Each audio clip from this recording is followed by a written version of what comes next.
are coming up on Week 11 Fantasy Football Sunday, and you know what that means. We're that much closer to the Fantasy Football Playoff push, and at this point, every single point matters. And I do this on every single Saturday. I go through every single matchup for Week 11 Fantasy Football to find the must-start and sit running backs. And the reason I do it on Saturdays is so we get time to get the injury reports of every team's, because there are very important updates in this video.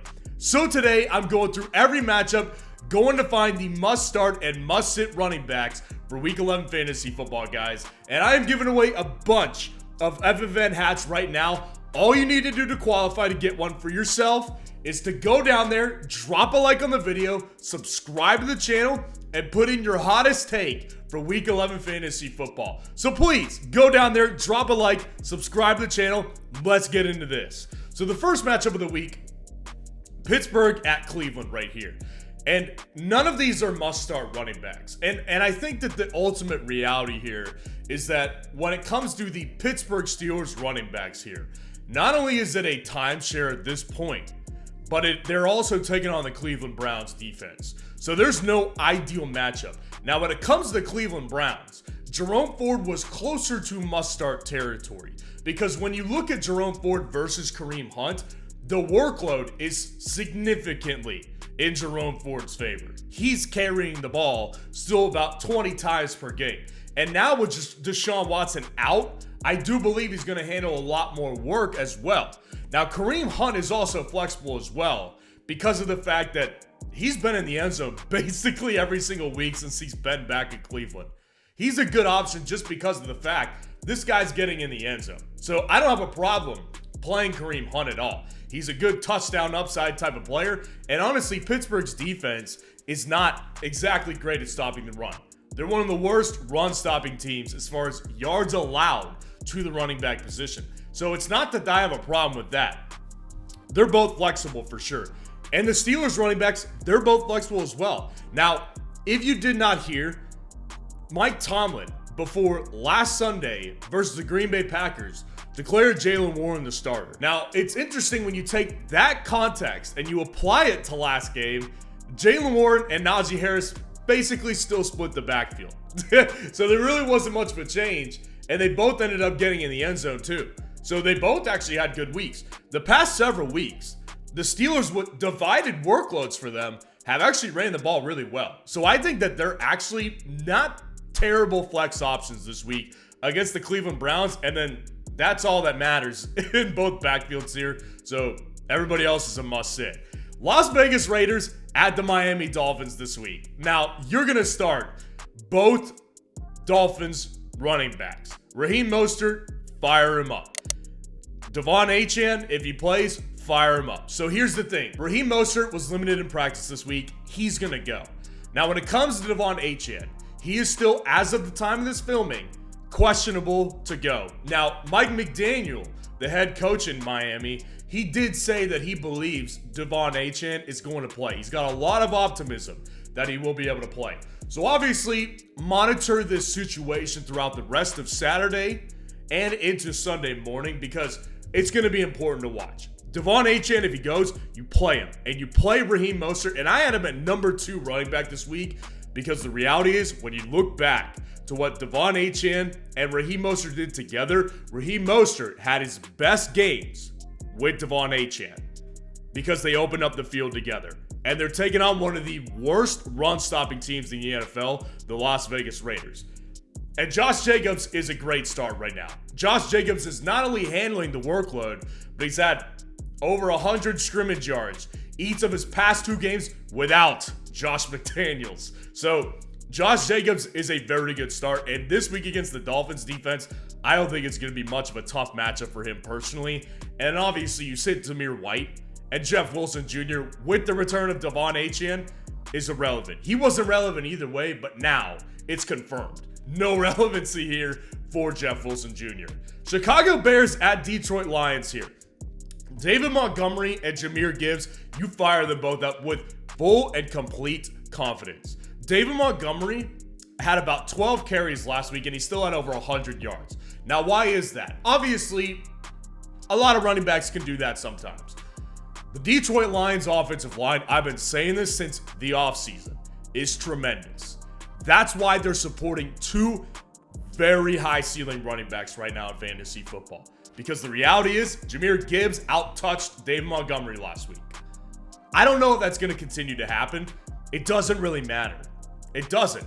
Even if Jahmyr Gibbs gets back to having 9 to 10 carries a game, he'll still have 5 to 6 targets per game. And they're so explosive offensively. Such a great offensive line that he's going to be a must-start player moving forward, especially the closer that we get to your fantasy football playoffs. Both of these guys are must-start, especially in the matchup versus the Bears. Khalil Herbert, the return is not triumphant, right? Like, the Chicago Bears offense is a mess. So Khalil Herbert returns this week. The running back room has been a mess. I mean, obviously, Deonta Foreman has been the lead guy since Khalil Herbert has went down. Roschon Johnson is irrelevant at this point, so you don't play Roschon. I would play Khalil Herbert over Deonta Foreman this week, only because of the fact that Deonta Foreman is already questionable heading into this week. So I think that with the injury to Deonta Foreman, and now that Khalil Herbert is coming into this situation, no limitations, I think that he's the one you want if you have to go with a Bears running back, but neither of them are must start. Neither of them. They're playing the Detroit Lions. They're going to be down bad. So if I could avoid this situation, I don't want anything to do with these running backs. And then, like I said, Roschon Johnson, you don't play him. And Craig Reynolds, at this point, you could go ahead and drop him as well. Tennessee Titans at Jacksonville Jaguars this week. You start both of them. Travis Etienne had a down game, his worst game since week 4 of this season. Does that mean that you put Travis Etienne on your bench? Absolutely not. You do not bench Travis Etienne, guys. This is a top-tier fantasy football player, not just running back. Fantasy football player this year. He's been excellent in fantasy football. You cannot sit Travis Etienne because the reality is, last week they played the San Francisco 49ers out of a bye week. That's a lot different than taking on the Tennessee Titans defense, who is good on the run. But Travis Etienne, the Jacksonville Jaguars, they're coming into this game pissed off. They're back at home. I have a lot of faith in Travis Etienne having a rebound game this week. Derrick Henry, same thing. Bad week last week. I called him a buy low. Actually, I called both of these guys buy low candidates this week. I think they're both going to have much better games this week. You play them both for sure. Tyjae Spears is always going to be... He's always going to be floating in between flex territory and sit territory. And really, a lot of times, it's going to depend on what the matchup is, right? Because when I look at Tyjae Spears and the Tennessee Titans offense, it's like, if they're not super competitive, it's not usually in Tyjae Spears' favor. When you look at this year and how it's went for the Tennessee Titans running backs, usually whenever Tennessee wins, or is in a close game, Derrick Henry's having the most amount of touches, back in the 20-touch range. If they get blown out, Tyjae Spears starts to see more opportunities. So Tyjae Spears is always going to be a low-end flex guy, one way or another, because he's an explosive player, but his volume is just really not that much. And then obviously, same cannot be said for Tank Bigsby. You do not play Tank Bigsby or even consider doing it unless Etienne is hurt. Los Angeles Chargers at Green Bay. Austin Eckler, of course, is the must-start guy here. Austin Eckler is basically a lock to get in the end zone. Like that, it's hard to find guys like that who are true locks to get into the end zone, but that's what he is. That's just what Austin Eckler is. He's just a lock to get into the end zone. It's absolutely absurd. So Austin Eckler, you don't sit him. Against Green Bay, I think he's going to have a really good game, who the Pittsburgh Steelers just ripped apart for over 100 rushing yards between Najee Harris and Jaylen Warren last week. Aaron Jones, I voiced my concerns with this week. I did, and I said Aaron Jones has handled the majority of the workload since he's been back as the starter. Last week was a worry because last week against Pittsburgh, he didn't get out of bounds on one of their last plays, and it ticked about 20 seconds off the clock. Head coach Matt LaFleur was not happy about this. Not at all. So he called out Aaron Jones in the media. it makes me worry about what his workload is going to look like. So I got my guard up on this one, and that's why A.J. Dillon is a lower tier flex option. Like, it's not a situation where I want to play A.J. Dillon. I really don't, because I just don't think his upside is that high. But he's been getting about 9 carries per game for the last 2 games. So he's going to be a lower tier flex option. If I could, I would try to avoid it. And then obviously, you don't play Joshua Kelly. Arizona Cardinals at Houston Texans this week.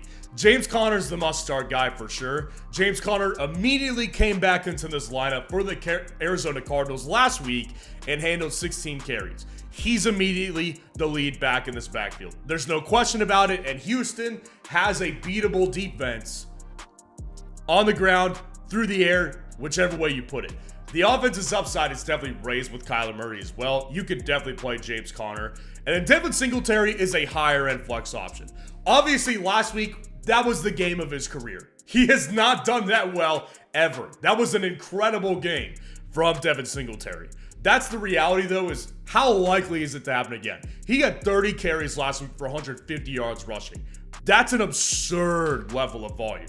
Now, Dameon Pierce is out again.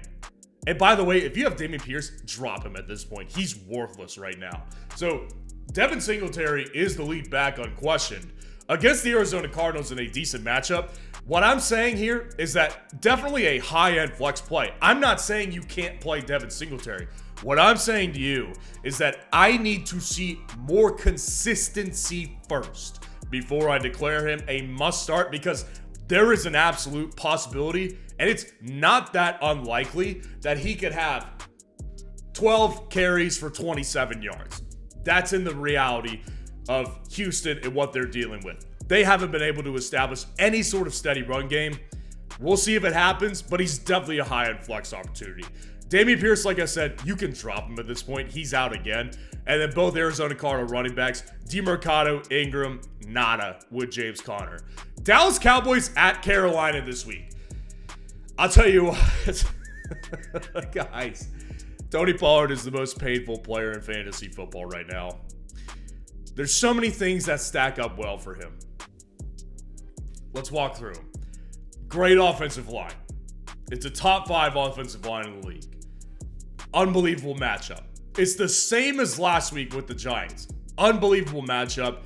Carolina has been giving up just loads and loads of fantasy points this year to running backs. And yet I still can't confidently tell my audience that he's an excellent must-start. It's so hard.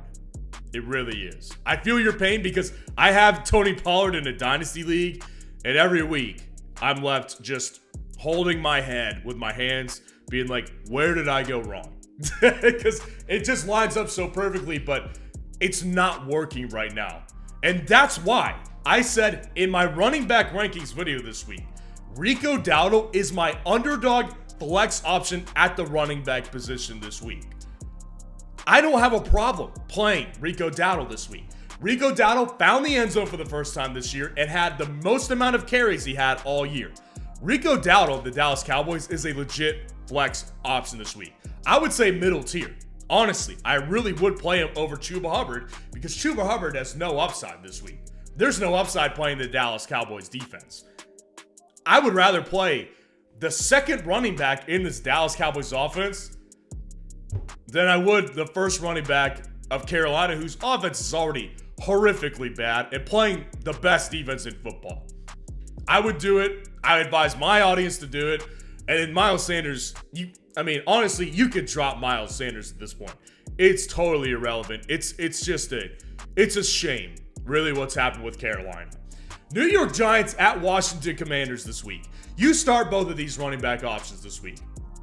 They were back-to-back in my running back rankings this week. And I said, the reason that Saquon Barkley is going to continue to be a must-start in possibly the worst offense in football. Now, I know the Jets would have something to say about that. They throw their hat in the ring with Zach Wilson every day. And obviously, the Carolina Panthers throw their hat in the ring on that argument too. It's hard to argue that the Giants are not the worst offense to me. There's no wide receiver core. Darren Waller, their best receiver, he's done. I don't think we're going to see him again this year. Their quarterback is down to a Sopranos character. You got Saquon Barkley, and that's it. And that's why Saquon it's still a must start. The matchup is good here against Washington, and he's the entire offense. So last week, what he did against Dallas's defense, that's a different story because that was Dallas. Washington's defense is not nearly that strong. So Saquon Barkley still is a must start because he's going to handle at least 20 opportunities in this game. And Brian Robinson is a must start too because the matchup is so freaking good. Brian Robinson is like Devin Singletary in a way. Not an efficient running back and doesn't see a lot of carry opportunities. Week to week, it's always a wild card. You're basically banking on a touchdown every single week from Brian Robinson to get real fantasy production, which he's done. And this is the week I can predict that it's going to happen again. Against the New York Giants, play both of these guys, Saquon and Brian Robinson. Antonio Gibson's doubtful. You don't play him anyways. And obviously, why on earth would you play Matt Breida? Tampa Bay Buccaneers at the San Francisco 49ers. Christian McCaffrey, fire him up. Why do we need to talk about that? Rachaad White is flexible for sure. Higher end flex option because he handles everything in that Tampa Bay backfield. And not only that, he handles targets. So you can count on him getting at least 4 targets per game. Somewhere in the range of like 4 to 7 or 8 targets on the high end. So Rachaad White, definitely going to be a flexible play. Every week he's flexible. I just hate the matchup here. That's just as simple as that. That's why he's not a must start, because I don't love the matchup here for him at all. But then, of course, you don't play either of the 49ers running backs. It's Christian McCaffrey's backfield, and Kyle Shanahan is not afraid to admit it. New York Giants at Buffalo Bills this week. Breece Hall remains a must start, and I get it. It's been disappointing. It's been disappointing for me as a Breece Hall owner in both best ball leagues through Underdog and dynasty leagues as well. And when you have Breece Hall in a very high-end, high-stakes league like on best ball and Underdog where millions of dollars can be won, and when you're winning, and when you're playing him in a dynasty league where we have a lot of punishments for losers in dynasty, it's tough, man, because Breece Hall is such a talented player. And the reason he's must start for me every week is because he's capable of breaking off a 70-yard run, a 50-yard screen pass for a touchdown. That's in his cards every week. The reality is that you just have to play that game. You have to be willing to say, am I okay with getting 4 to 5 points from Breece Hall? In the case that I could get 25 points, I'm willing to do that, and I advise my audience to do that because on this channel, I'm all about upside. That's what's winning fantasy football championships. We can't play fantasy football scared. James Cook is flexible.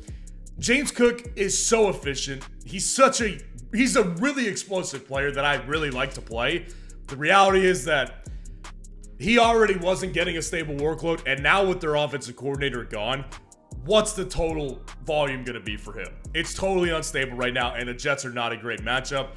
And then obviously, Latavius Murray, Dalvin Cook this week, they've got interest to me because Latavius Murray found the end zone last week, and I do think that he will continue to see some volume, but I don't think that there's enough consistency of efficiency there for me to tell my audience to play him. And then Dalvin Cook as well. Dalvin Cook is going to be looked at as an interesting option. If you read Robert Sala's quote this week, which is that getting Dalvin Cook more touches is a priority at this point. So definitely something to worry about for Breece Hall and definitely something to watch for Dalvin Cook. I don't think Dalvin Cook is really an option at this point.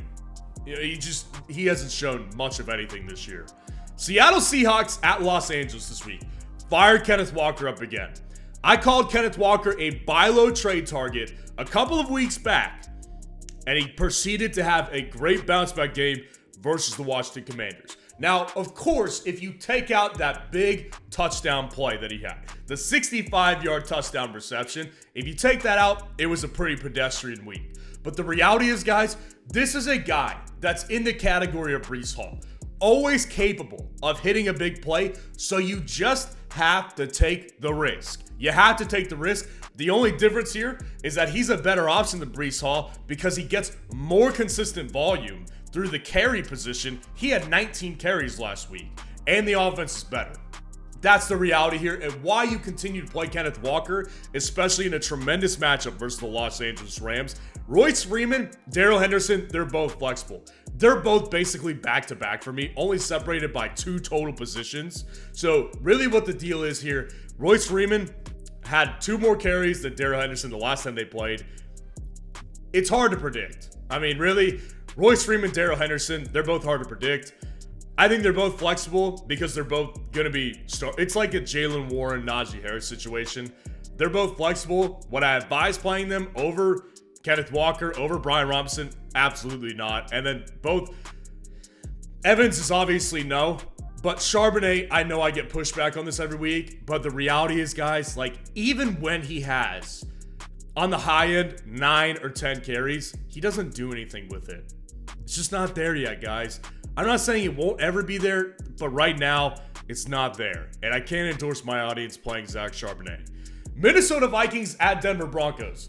The Sunday night matchup, Javonte Williams, at this point, I am really big on him. I made a mistake a couple of weeks ago. I came out with a video preparing for your fantasy football playoffs, and I said, players to avoid Javonte Williams. I was wrong. I'm taking my L on this one already. The Denver Broncos players are low-key good buy low sleeper opportunities right now. The reality that I have said all week with Denver, after the Buffalo Bills game, I am convinced that their offense is much better this year, and the production is here to stay for these players. Courtland Sutton, Javonte Williams, even Russell Wilson sometimes. The problem that they have is they do have a ceiling. They do still have a ceiling because they're just not that talented, and their offensive line is no good. There's a ceiling there, but Javonte Williams, to me, is a must-start guy. He's handled 25-plus opportunities the last 2 games. You fired Javonte Williams up. Now, there's news on this one. This is why we do this on Saturdays. Ty Chandler was expected to be a full go. Alexander Mattison did practice on Friday, leaving the door open for him to play. Now, the last time I saw something about players with concussions this year, I don't think there's been a single player that has played the same week after getting a concussion. I don't think it's happened once this year, so the odds are against Alexander Mattison playing. I don't think he's going to play personally because I think the NFL is trying to get away from that look, but just monitor this one. Monitor this one on Saturday. If Alexander Mattison does not go, you could play Ty Chandler. And either way, even if Alexander Mattison does go, I think Ty Chandler can be played. But if Alexander Mattison plays, you can obviously play him as well. You can't play either Denver Broncos running back. It's Javonte Williams' backfield. The takeover has happened. Philadelphia at Kansas City, the game of the year so far. I cannot wait for this game as a football fan. And you fire up both of these starting running backs. I want about every option in both offenses. Every one of them. Pacheco, Swift, they're great options. The reality here is that they're both basically seeing the same workload down to a T. That's basically it. They're both efficient because they're both on good offensive lines, and they're both with great offenses. You play both of these running backs for sure, and then at this point, you can't play either of their backups. They're the main guys in their offense. Kenneth Gainwell is always a wild card in some instances, and I could actually see playing a long upside play on Kenneth Walker if you're really desperate, if you're trying to take a massive deep shot. I would not advise playing playing Kenneth Gainwell in this situation personally. And then you can't play Jerick McKinnon and Clyde Edwards-Helaire. While I will say, keep an eye on Jerick McKinnon. Last year for the Kansas City Chiefs, out of the bye week, he started producing very, very well consistently out of the bye week. They're coming out of their bye week. Watch the situation, but don't play him yet. So let me know what questions you need answered for Week 11 Fantasy Football in the comments below. And if you want to see the must-start-to-sit defenses for Week 11 Fantasy Football, click on this video right here.